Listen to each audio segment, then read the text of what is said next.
Alors, bonjour. Suite à un problème avec la vidéo apparemment que j'avais fait disparaître, je l'ai supprimé, je sais pas, un bug, une mauvaise manipulation sur YouTube. En fait, hier j'avais eu quelques problèmes. Je refais la correction des tableaux de variation. Tableau de variation des fonctions.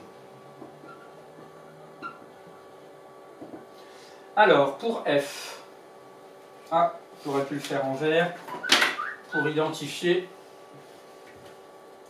Alors, puisque la fonction est en vert, je le fais en vert. Donc un tableau de variation, x. Ici, je peux mettre f de x. On travaille a priori sur moins l'infini plus l'infini. La fonction x carré, c'est celle-ci. Donc, qui est décroissante puis croissante, c'est bien ça, les variations. On obtient ici, apparemment, sa place sur un point particulier, x égale 0, y égale 0. Ensuite, pour la fonction g de x,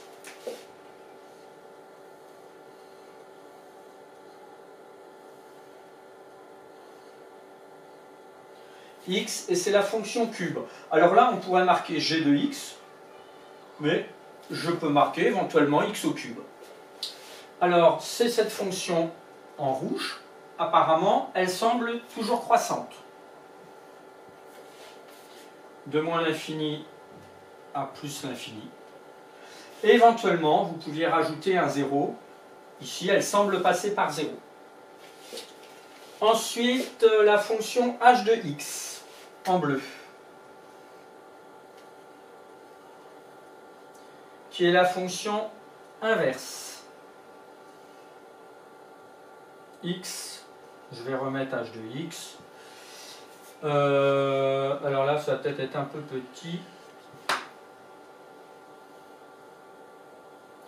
On travaille a priori sur moins l'infini plus l'infini. Alors, il faut bien observer. On se déplace comme ceci. Donc là, on est croissant. Et là, on est aussi... Enfin, croissant, pardon. Décroissant et décroissant. Donc, on a une double décroissance.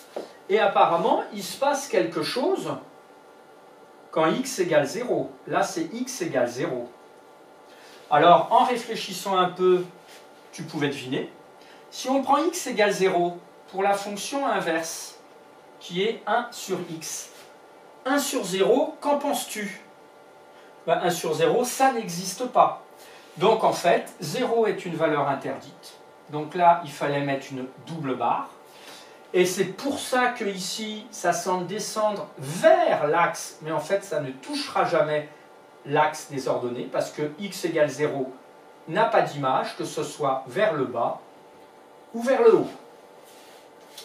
Et enfin, la fonction racine carrée, que je vais tracer en noir, si je retrouve mon feutre noir, je ne sais plus. Alors, je vais prendre un nouveau feutre. Ah bah le voilà. Pardon. Alors, la fonction racine carrée, x, c'était i de x. Alors, c'est celle qui était en rose. Apparemment, il n'y a rien pour les x négatifs. Ça commencerait à 0 jusqu'à plus l'infini. Et là aussi, si tu sais bien ton cours, c'est normal qu'il n'y ait aucun x négatif, parce que la racine carrée d'un nombre négatif n'existe pas. On ne peut jamais prendre racine carrée d'une valeur négative. Donc c'était forcément positif. C'est croissant. Et on pouvait mettre ici 0, puisque racine carrée de 0, tu sais que ça fait 0. Donc voilà pour les tableaux de variation. On va les revoir dans le cours, progressivement, et on démontrera par moment la croissance et la décroissance en reprenant des informations que nous avions vues dans la séquence déjà il y a quelques mois.